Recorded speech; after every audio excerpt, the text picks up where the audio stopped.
천국 가는 여정 가운데 오늘도 하루하루 나그네 인생길을 걸어가고 있습니다. 즉 우리는 언제 어느 날 어느 시간에 내가 죽음을 맞이하게 될지 모르는 가운데 죽음을 향하여 점점 장성곡을 울리면서 다가가고 있는 것이죠. 그래서 우리가 시한부 인생을 살고 있는 것과 마찬가지다라고 볼 수 있습니다.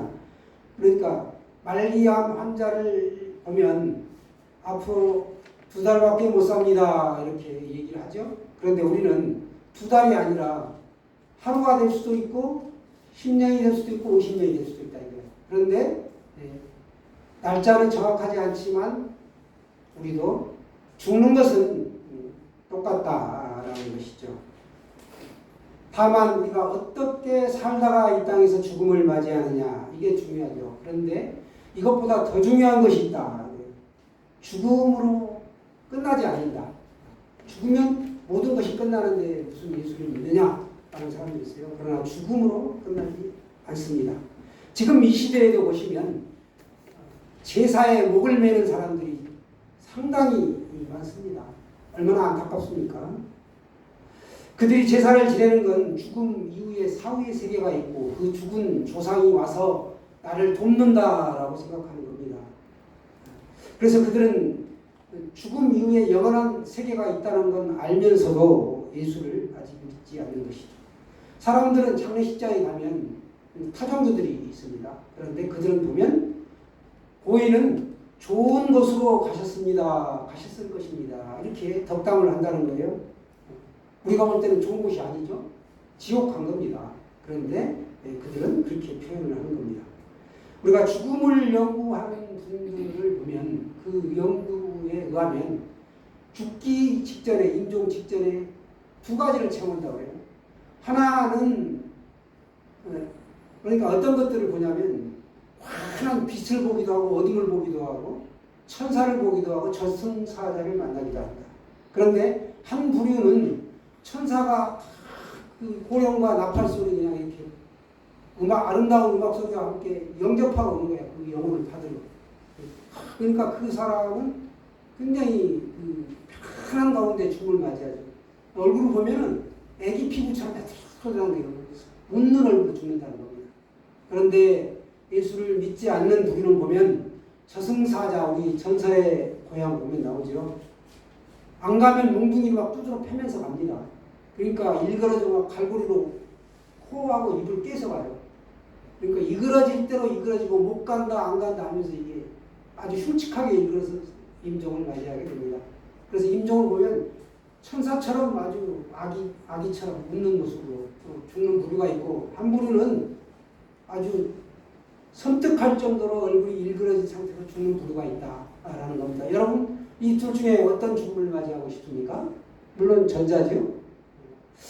그런데 우리가 그런 죽음을 맞이하고 싶으신 분들이 여기에 나와 계시는데 이제 가족들은 또 그렇지 않은 분들이 많다라는 거예요. 우리가 가족들도 전도해서 이렇게 편안한 죽음을 맞이할 수 있도록 그 심령에 평화의 나라가 임할 수 있도록 여러분이 그 역할을 해야 된다라는 거죠. 그 역할이 끝나기 전에는 아마 하나님이 여러분을 데려가지 않으실 줄로 믿습니다. 여러분 우리가 이제 사람을 보면 왜 죽는가? 여러분 사람이 왜 죽지요? 보통 교통사고라든가 사건사고를 통하여 죽는가? 아니면 나이 들어서 늙어서 병들어서 그런데 그렇지 않죠. 정확한 원인은 죄 때문에 죽는 거죠. 죄의 결과로 우리가 죽는 겁니다. 죄의 삭은 사망이다 라고 분명하게 말씀하고 있습니다. 죄를 지으면 하나님은 죽음이다. 너는 죽는다. 죄의 대가로, 죄의 결과로 죽음이 필연적으로 너에게 임한다 라고 하나님은 성경에서 분명히 말씀하고 계십니다. 그럼에도 불구하고 사람들은 마귀의 속삭임을 듣죠. 사람이 어떻게 죄 짓지 않고 살 수 있느냐. 그 많은 법을 어떻게 다 지킬 수 있느냐 라면서 죄를 짓는 것을 정당화시킨다는 거예요. 내가 도저히 법을 다 지킬 수 없기 때문에 나는 아무리 철저히 해도 지킬 수 없기 때문에 하나님의 은혜로만이 나는 천국 갈 수 있다. 이게 하나님의 은혜다. 내가 잘못해도 혹여 옆길로 빠져도 하나님 아버지가 나를 보호하시고 인도하시고 그 은혜 가운데 내가 천국 가는 여정까지 보호를 받는다는 걸 알아야 되는데 죄를 짓는 걸 정당화시킨다는 거예요. 이게 문제라는 겁니다. 이게 바로 마귀의 속삭임이죠. 그래서 어떤 가문에는 가면 죄의 삭은 사망이다라고 크게 액자해가지고 걸어놨습니다. 가게의 그 가운이 없는 그런 가게의 그런 죄의 삭은 사망이다라고 써놓으면 참 좋겠습니다. 그런데 로마서 6장 23절에 보시면 죄의 삭은 사망이요 하나님의 은사는 그리스도 예수 안에 있는 영생이니라 이렇게 말씀하십니다. 영생을 주셨다는 거예요. 하나님의 은혜죠. 교회에 나와 예수님을 잘 믿는 것 그것이 우리가 평화의 나라가 임하게 되고 임종을 편안하게 맞이할 수 있는 계기가 된다는 겁니다. 그렇지 않고 우리가 다른 길을 찾으면 길이 없습니다. 길이요 진리요 생명이 되시는 분은 오직 한 분 예수 그리스도 뿐이십니다.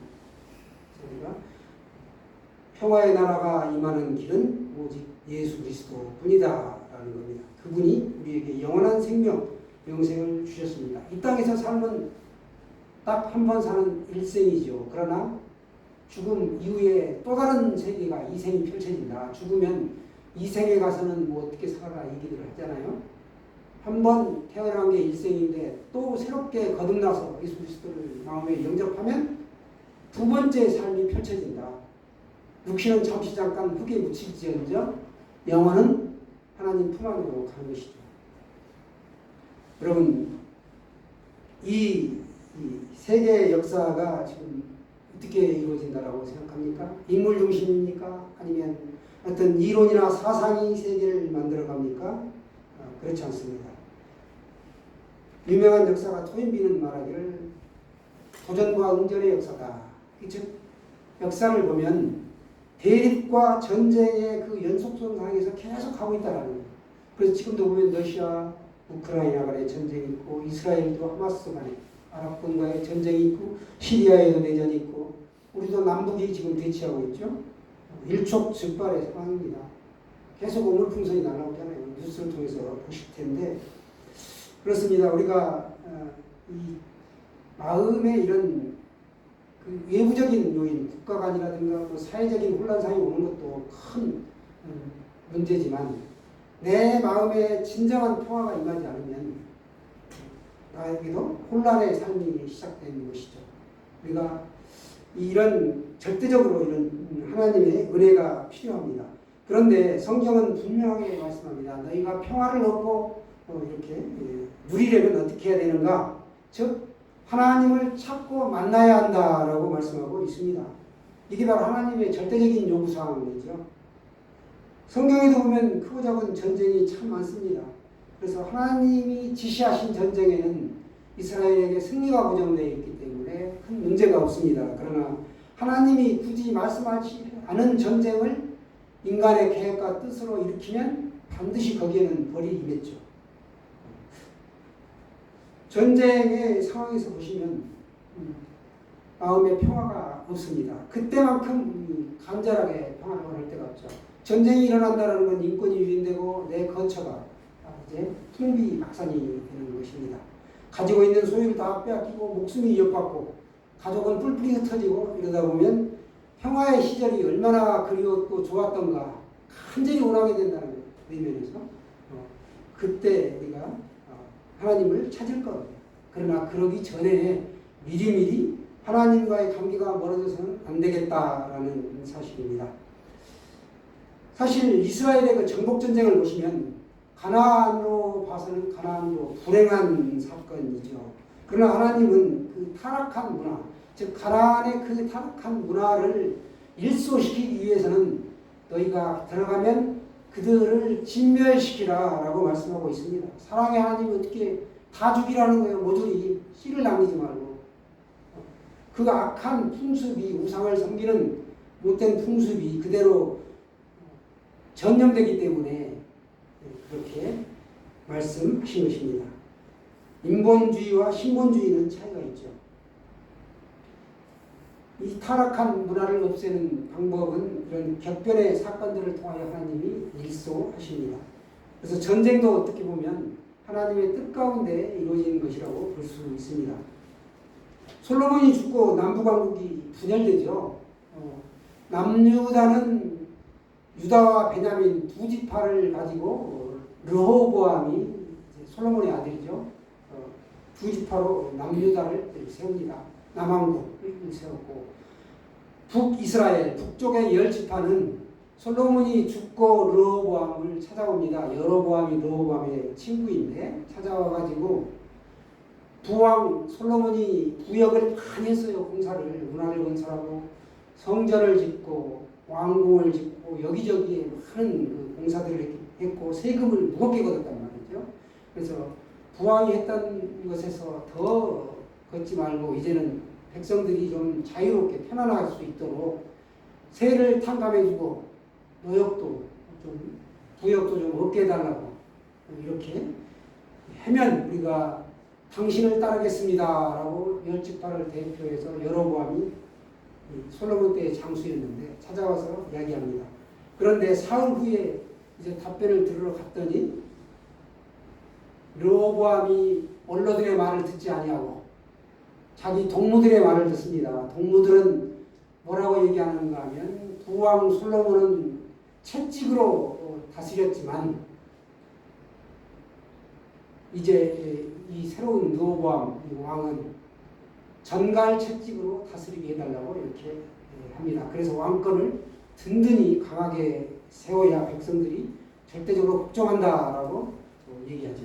그러면서 이제 10개 지파가 갈라지게 됩니다.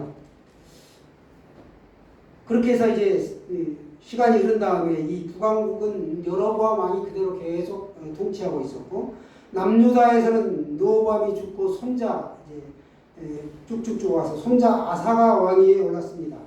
그리고 아사가 하나님 보시기에 정직하게 행하고 10년 동안 그 남유다의 평화가 이미 지속되었습니다.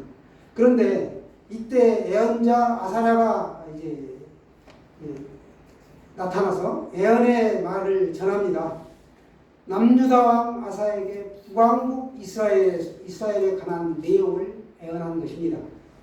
북왕국 이스라엘은 지금 제사장도 없고 율법도 없고 그들은 하나님을 알지도 못한다라고 애언하였습니다. 즉 믿음이 완전히 결여된 상태라는 것입니다. 그것도 아주 오랫동안 그 영적인 공백 상태에 놓여 있다라는 사실을 알려주었습니다. 여러분 하나님을 모르는 상태, 하나님 없이 사는 생활에 과연 평화가 있을까요? 결국 이 북왕국 이스라엘은 혼란을 맞고 환란을 당하게 됩니다. 그들이 이때라도 하나님을 찾으면 좋으련만 그렇지 않았죠. 주민들에게 소란이 일어나고 이 나라와 저 나라가 서로 침략했고 이 성과 저 성이 피차 파손되었습니다. 이 북왕국 이스라엘은 전쟁과 괴로움으로 이제 평화가 없는 시대를 맞이하게 되었습니다. 성경은 그 이유를 하나님을 알지 못하기 때문이다라고 합니다. 하나님은 그 애언자를 통하여 즉 말씀 선포자를 통하여 평화를 위한 해답을 제시하고 있습니다. 하나님이 함께 해주셔야만이 평화가 임하는데 하나님이 북왕국의 혼란을 남왕국 유다 왕에게 알려주신 이유가 무엇인가 하면 다른 나라를 보고 너도 교훈을 삼으라는 의미예요. 실패를 보고 자기가 바로 갈 수 있도록 해야 한다. 각성해야 한다는 의미로 알려주실 것이죠. 우리 한자로는 타산지사 반면교사로 삼는다라고 합니다. 북왕국이 지금은 남왕국보다 훨씬 더 강대국이고 남왕국보다 더 약하고 남왕국이 이전의 왕들이 북왕국들을 계속 점령했고 그들에게 어떤 실패를 안겨주었지만 남왕국이 계속 위에 서 있는다라고 볼 수 없다는 거예요. 시간이 지나면 남왕국도 이제 점차적으로 약해질 수 있고 지구상에서 사라질 수 있다는 겁니다. 북왕국 사람들이 이 솔로몬과 르호보암의 압제를 피해서 이제 분리독립을 한 것이죠, 사실은. 그런데 그들에게는 결과적으로 하나님을 버린 셈이 되었습니다. 예루살렘에 성전이 있어요. 그런데 북왕국 사람들은 예배할 처소가 없으니까 사마리아, 북왕국의 수도가 사마리아인데 사마리아에다가 금송아지 금을 만듭니다. 금 신상을 만들어가지고 거기서 예배를 하게 하는 겁니다. 백성들이 예배하러 1년에 몇 차례씩 예루살렘에 가게 되면 백성들의 마음이 남유다 쪽으로 흐른다는 거예요. 그걸 방지하기 위해서 이제 못 가게끔 북왕국에다가 금송아지를 금신상을 만든 것이죠.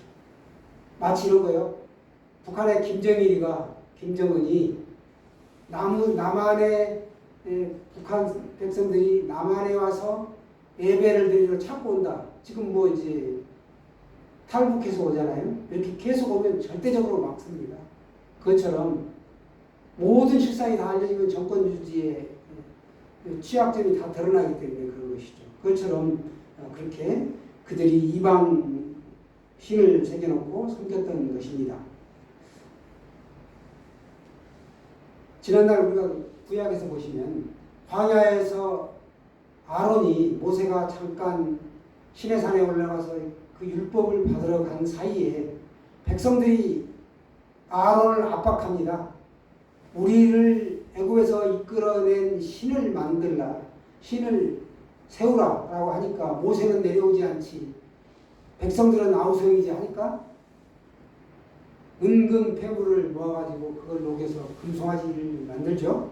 그래서 그 사건으로 하나님 앞에 호되게 질책을 받습니다. 수많은 사람이 죽고 그걸 이스라엘 백성들이 또 잊어버린 거예요. 시간이 지나니까. 그래서 그걸 다시 되풀이하고 있습니다. 게다가 북왕국에서는 아론의 자손이 네이지파인데 네이지파에서 제사장들이 대대로 이렇게 승계돼서 나오는 거죠. 그런데 네이지파의 제사장들을 쫓아냅니다. 그리고 이방 백성들의 풍습을 따르는 제사장을 대신 세웠습니다.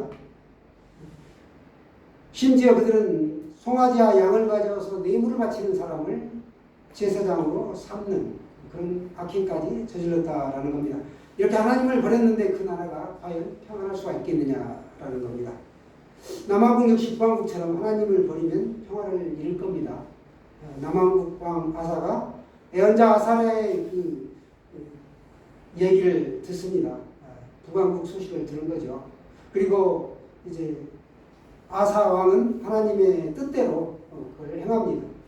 하나님의 요구대로 마음을 강하게 하여 우상을 숭배하는 물건들을 남왕국에서 모조리 제거합니다. 또 르호보암 시절 애굽으로부터 침략 땅에 파괴된 성전을 또 재건하는 개혁을 단행합니다. 하나님 말씀을 들은 아사가 대대로 개혁을 일으킨 것이죠. 아사 왕이 남왕국을 이루는 유다와 베냐민 지파 사람들을 한 곳에 모으고 또 여로보암을 따라서 북왕국으로 간 열 지파가 있었는데 그 중에 세 개 지파 에브라임, 므낫세, 시몬 이렇게 세 개의 지파의 사람들을 또 함께 모읍니다.